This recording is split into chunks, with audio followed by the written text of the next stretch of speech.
Bienvenidos, esto es Radio Sefarad y estas son las noticias. Comenzamos con los titulares de hoy. Israel eleva la representación diplomática en Marruecos y nombra embajador. Merkel alaba la fortaleza de las relaciones con Israel en su última visita. Irán produjo más uranio enriquecido que el declarado por el organismo de control de la ONU. Y por último, Israel registra solo apenas 1 millar de contagios diarios de coronavirus. Estas son las noticias que comenta Jorge Rosenblum. Hola, Jorge. Hola, ¿qué tal, Raquel? Muy bien, después, como saben, iremos a la agenda cultural. Comenzamos. Israel elevó su representación diplomática en Marruecos nombrando embajador al hasta ahora director de la Oficina de Enlace de Israel en Rabat, David Gobrin. En un mensaje en su cuenta de Twitter, Gobrin agradece sus esfuerzos a Marruecos para establecer la paz y la seguridad. Y añade que Israel continuará con su trabajo para desarrollar relaciones conjuntas en beneficio de los dos países hermanos. El anuncio se produce casi 2 meses después de que el pasado 12 de agosto el ministro de Exteriores, Yair Lapid, anunciara en una visita a Marruecos que ambos países elevarían el nivel de su representación diplomática al rango de embajadas, con la intención de Israel de extender el círculo de aliados árabes que puedan normalizar las relaciones con el Estado judío. El gobierno marroquí, que no ha hecho ningún anuncio respecto al eventual nombramiento del embajador en Israel, no confirmó en ese momento su intención de hacer lo mismo y elevar su oficina de enlace actual al rango de embajada. Bueno, a pesar de que no lo ha hecho en este momento, sí que hay un acuerdo tácito con Marruecos para normalizar las relaciones y por eso se ha nombrado al director de esta nueva embajada, al nuevo embajador. Pasarán unos días y seguramente Marruecos ya designará a su embajador para instalarse en Israel. Es importante que este proceso de la normalización diplomática siga adelante, aunque no nos traiga demasiados titulares nuevos como estábamos acostumbrados hasta el año pasado. Pero por lo menos es algo positivo que los países que sí han normalizado relaciones diplomáticas, países árabes de mayoría musulmana en la zona, pues sigan apostando por este acercamiento entre los dos países. Continuamos. La canciller saliente de Alemania, Angela Merkel, alabó esta semana en Israel la mejora y fortaleza de las relaciones entre los dos países en su última visita oficial como jefa de gobierno. El primer ministro israelí, Naftali Bennett, valoró también esta amistad y añadió que durante el mandato de Merkel nunca ha sido más fuerte, se ha convertido en algo más que una alianza.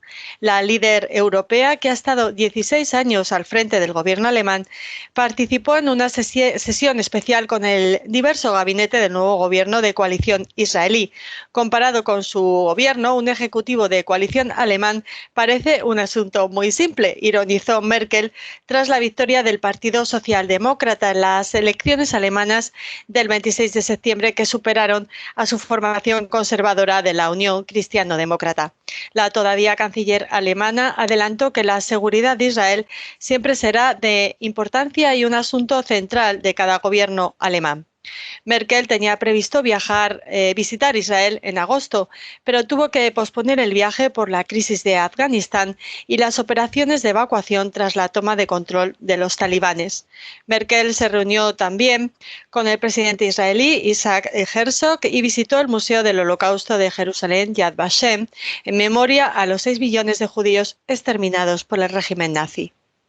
Sí, ya saben que Alemania en las últimas décadas, después de la Segunda Guerra Mundial, es uno de los mejores, amigos de Israel, si no el mejor en el continente europeo, y así lo ha demostrado con diferentes personalidades al frente de su gobierno, de diferentes signos, pero especialmente con Angela Merkel, pues este acercamiento ha sido notable y va más allá de lo que uno puede esperarse de un régimen que trata de reparar los errores de su pasado nazi, porque no hemos visto, por ejemplo, lo mismo o algo similar en otros países que tuvieron regímenes similares.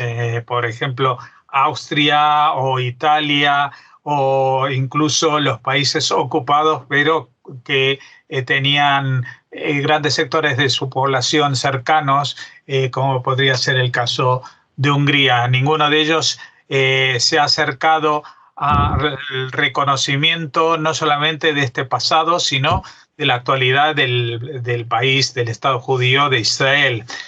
Ahora mismo me viene a la memoria, por ejemplo, el caso de Polonia con esta ley para castigar a quienes sugieran que los polacos tuvieron algo que ver con el antisemitismo o el holocausto en aquellas épocas. El caso de Merkel es todo lo contrario, y eso que provenía de la zona originalmente de Alemania Oriental, donde este tipo de reconocimiento o acercamiento a Israel estaba muy mal visto, pero evidentemente en estos 16 años, pues Alemania con Merkel ha sido una fiel amiga de Israel, la mejor amiga que Israel ha tenido en la Unión Europea. Vamos a ver si esto sigue también vigente con los próximos jefes de gobierno en ese país.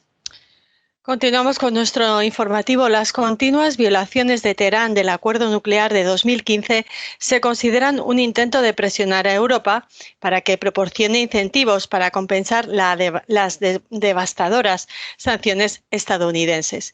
Irán ha producido ya más de 120 kilogramos de uranio enriquecido al 20%, dijo el jefe nuclear del país, mucho más de lo que informó el mes pasado el Organismo de Control Nuclear de la ONU. Según los términos del acuerdo nuclear, a Irán se le prohibió enriquecer uranio por encima del 3,67%, con la excepción de sus actividades de reactores de investigación. El uranio enriquecido por encima del 90% se puede utilizar para desarrollar un arma nuclear. En septiembre, la Agencia Internacional de Energía Atómica había señalado que las existencias de Irán de uranio enriquecido hasta un 20% de pureza fisionable se estimaron en 84,3 kilogramos, frente a los 62,8 kilogramos que existían 3 meses antes. Los científicos estiman que se necesitan al menos 170 kilogramos de uranio enriquecido al 20% para fabricar una bomba. Bueno, fíjense los términos de esta noticia, ¿no? En 3 meses, la Agencia de la Energía Atómica vio que la cantidad de uranio enriquecido crecía de 62 a 84 kilos, es decir, más de 20 kilos, es decir, más de 7 kilos por mes. Pero no solamente eso, sino que desde que hizo esa declaración hace pocas semanas, pues ya se ha llegado a 120 kilos. ¿Cuánto tardarán en desarrollar los 50 kilos necesarios añadidos a estos para fabricar una bomba atómica? Pues saquen ustedes las cuentas, porque en el peor de los casos serían 7 meses, pero seguramente partiendo de que los iraníes habían ocultado esta cifra de 120 kilos a los inspectores, se supone que habrán más aceleradoras de uranio de las que la Organización Internacional de Energía Atómica tiene constancia, con lo cual pues el enriquecimiento será todavía más rápido. Aquí empieza la noticia diciendo que las violaciones de Teherán se consideran un intento de presionar a Europa para que proporcione incentivos. No estoy de acuerdo con esto. Las continuas violaciones de Teherán del acuerdo nuclear se consideran porque Europa quiere ver esto desde esta manera, es decir, como que el acuerdo nuclear es algo que fue positivo, que sirvió para algo, y que lo único que quieren los iraníes es el dinero que se han perdido por las sanciones económicas estadounidenses. Pues no es así. Todo este tinglado no lo levantó Teherán para poder recuperar las sanciones económicas que fueron impuestas justamente por desarrollar energía atómica o nuclear con carácter militar, sino justamente con el objetivo de tener un arma nuclear. Este es el objetivo, fue el objetivo original. A ellos se han dedicado durante más de 10 años destinando la mayoría de los recursos. Nunca fue la intención ni la lógica que un país como Irán, que es exportador de petróleo, pues ahora se preocupe en conseguir una fuente alternativa de energía. Justamente no, tampoco es que sea una energía, digamos, eólica o alternativa o de origen solar, como para abandonar las energías sucias, ¿no? Estamos hablando de adoptar supuestamente una energía todavía más peligrosa como es la nuclear respecto a la petrolera. Pero es que ese nunca ha sido el objetivo y parece que en Europa no lo han entendido o no lo hemos entendido, siendo este programa emitido desde este continente europeo. Seguramente China y Rusia saben perfectamente a qué se dedica y cuál es la intención de Irán, pero están de acuerdo con ella porque pertenecen a cierto tipo de alianza para expandir, en este caso, la influencia de los países euroasiáticos, aunque a Irán lo que en principio le interesa más de todo, incluso más que la eliminación del Estado de Israel, es el dominio y el final de una guerra interna en el mundo musulmán, en los países árabes, con sus vecinos árabes, porque Irán no es un país árabe, pero sí musulmán. Es lo que quieren es imponer el chiismo por sobre el suní. Esto es lo que se está librando ahora. Es una guerra que viene de hace muchos años, de muchos siglos incluso, y que ahora Irán pues ha visto la oportunidad, no ahora, sino llevan ya los 40 años de esta revolución de los ayatolás puesta en marcha con ese objetivo, dominar el mundo musulmán para luego pues expandir su guerra religiosa al resto del mundo. Y por eso apoyan no solamente, por eso no solamente combaten a los países árabes de forma directa, como fue la guerra con Irak o con las amenazas a países como Arabia Saudita, etcétera, sino también a través de ejércitos delegados, lo que se llaman proxies, como pueden ser los grupos terroristas de Hezbollah en el Líbano, los hutíes en Yemen o, según las circunstancias, algunas milicias en Irak o incluso Hamas en la Franja de Gaza, aunque no es un grupo chiita.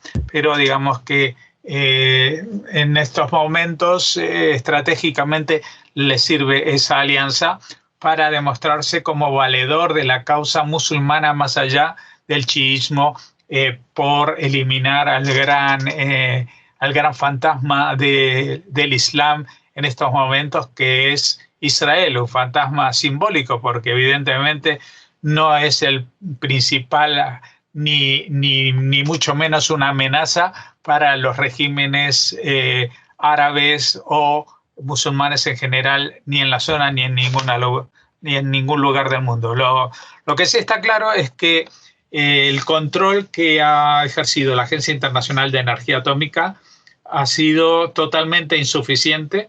Estamos hablando de un desvío de aproximadamente el 40 y pico % respecto a las estimaciones que hacían y que los propios iraníes acaban de corregir a los inspectores de Naciones Unidas y afirmar que tienen 120 kilogramos y cuando lleguen a 170 pues ya tendrá la bomba atómica.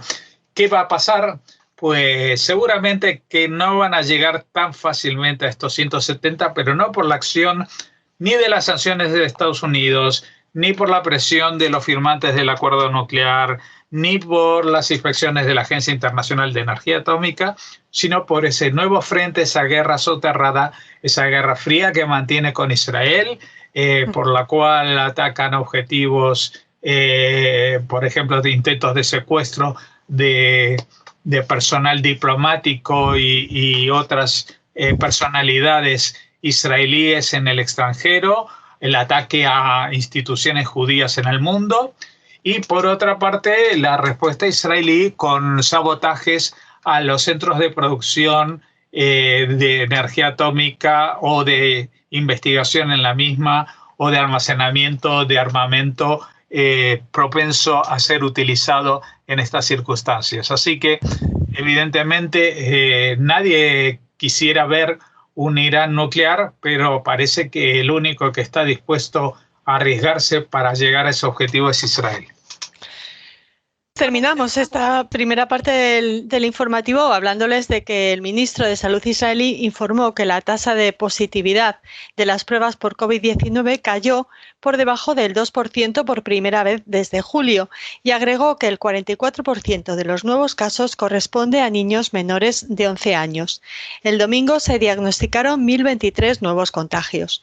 De los 674 pacientes con COVID-19 hospitalizados en todo el país, 463 se encuentran en estado grave y 186 reciben asistencia respiratoria. El número de muertos desde el inicio de la pandemia aumentó a 7.904 después de que 7 pacientes murieran durante el fin de semana. De los 463 pacientes en estado grave, 345 no estaban vacunados, 70 recibieron 2 dosis y solo 31 recibieron las 3 dosis de la vacuna. Las cifras indican, además, que el 86% de los pacientes graves menores de 60 años son personas no vacunadas. Bueno, los datos están y se reiteran y se refuerzan día a día cuando se comunica y llegamos a conclusiones que son inequívocas. Es decir, que lo que está protegiendo a la población israelí de llegar a situaciones más complejas no es otra cosa que la vacuna. Y cuando se reciben 3 dosis en vez de 2, pues incluso mejor que mejor. Las cifras ahí están de los pacientes en estado grave hoy en día, 70 recibieron 2 dosis y solo 31 3 dosis. Es decir, que la mitad. La tercera dosis reduce a la mitad la posibilidad de contraer una enfermedad grave que ya de por sí, si están vacunados, es una proporción ínfima, porque estamos hablando de que no llega ni al 12% de los enfermos graves. El resto de estos 17% que suman los que sí se han vacunado, aunque sea con 2 dosis, todo el resto, estos 86% de los pacientes graves, especialmente los menores de 60 años, son personas no vacunadas. A ver si queda claro, ¿no? Es decir, que los que hoy en día están tensionando la atención hospitalaria, no solamente en Israel, porque esto que pasa en Israel está pasando en todo el mundo, son la gente que no se ha querido vacunar.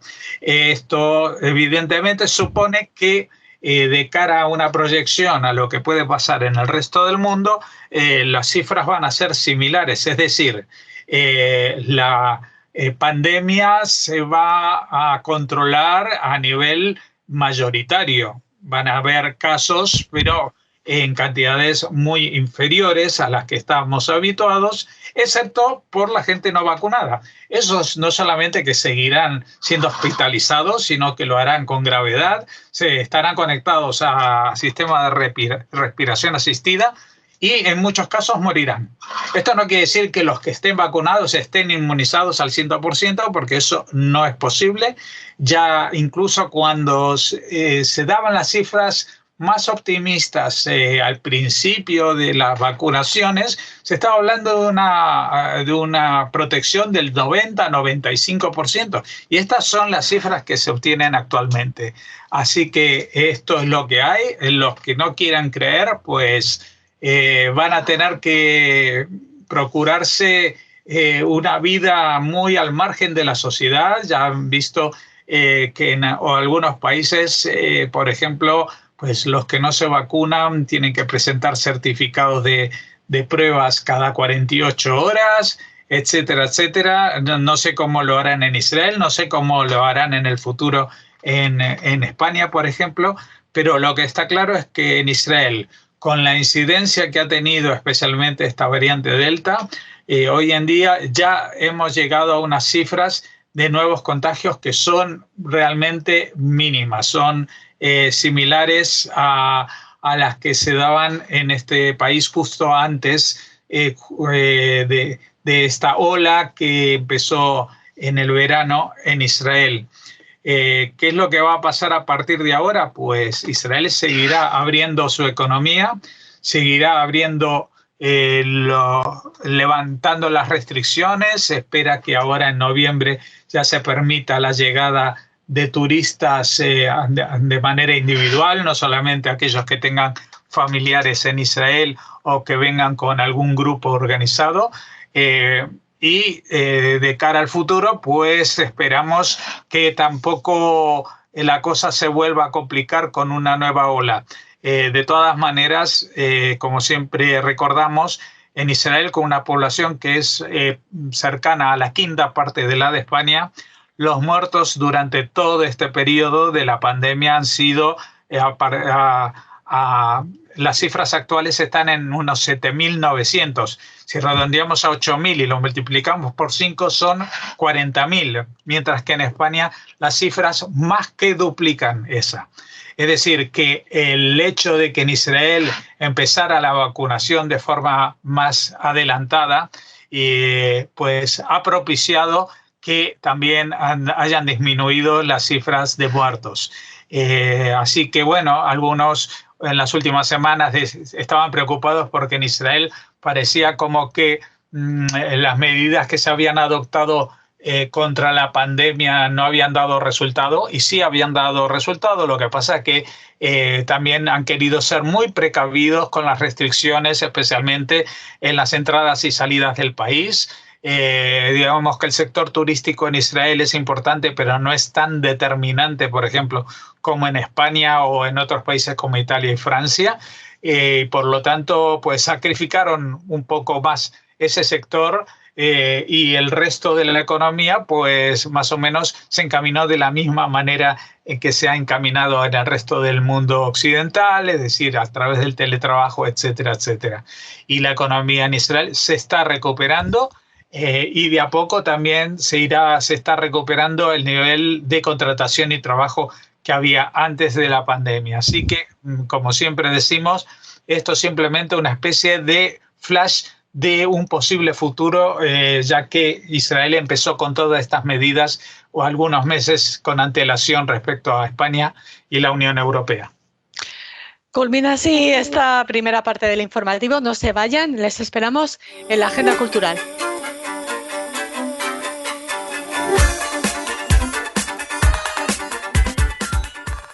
Bueno, Raquel, hoy te acompaño también en la agenda cultural.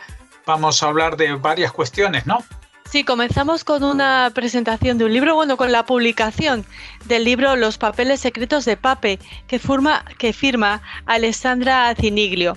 Se trata de un libro publicado por Nagrela Editores, y en estos papeles de Pape, Alejandra Ziniglio nos ofrece de forma rigurosa y a la vez amena el relato de la familia de Eva, pero también el de millones de víctimas de la Shoah. Se preguntarán quién es esta Eva. Bueno, pues es Eva Leitman o Eva Benatar o Eva Benatar Borer, la hija de Joseph Borer, una persona muy querida en la comunidad judía de Madrid. Tuvimos la suerte de entrevistarle aquí en Radio Sefarad, también a su esposa, Katy Borer, y ahora es la propia historia de Eva y la de su familia la que está plasmada en este libro, que es también un trabajo de investigación, porque ha logrado descifrar el camino entre Budapest y Madrid, pasando por Tánger y también por Mauthausen de esta familia. Es muy curioso porque en 2017 en Madrid, Eva Leitman Borer desocupaba el piso de su padre recién fallecido, Joseph Borer, cuando encontró dentro de una antigua caja fuerte un prolijo archivo con todo tipo de papeles, certificados, pasaportes, cartas y fotografías. De inmediato supo que eran las pistas para reconstruir su historia y la de su familia, aquella que sus padres nunca le contaron del todo. A sus 72 años comenzó a trabajar con la ayuda de la periodista Alessandra Ziniglio, quien con su pericia investigadora ha logrado descifrar el camino de esta familia hasta llegar a nuestro país. La periodista se ha ofrecido a trasladar la historia de la familia Borer a este libro de una forma muy rigurosa, amena también.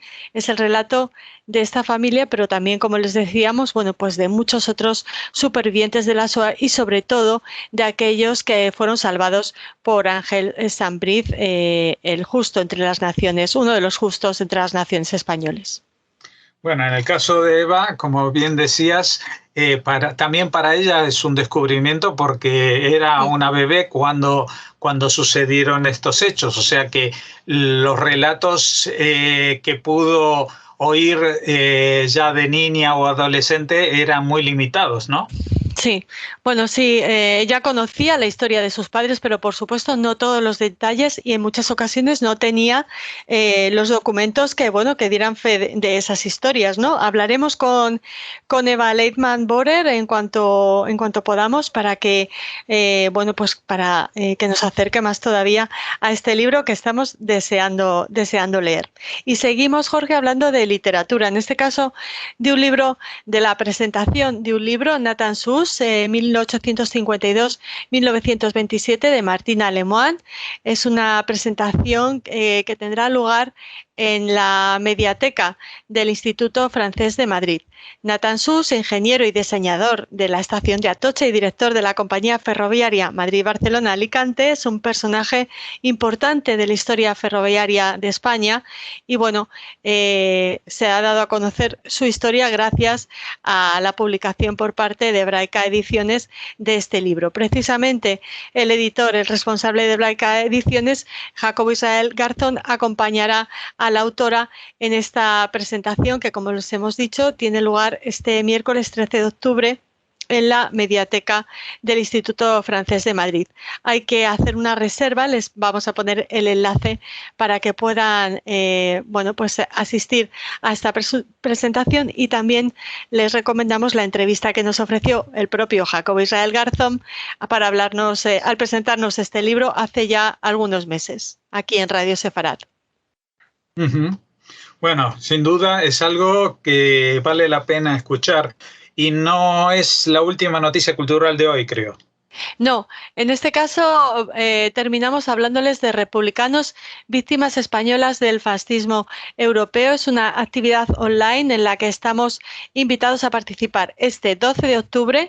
Es una conferencia a cargo de nuestro colaborador Israel Winicki, periodista, escritor e historiador. Ya saben que Israel, bueno, pues nos regala cada semana su crónica sonora, su columna sonora por Israel en Voz. Esta organización es una de las que, bueno, que están en el nacimiento de este evento, también Radio Sefarad, Yad Vashem y Bnei Brit Chile, entre otras.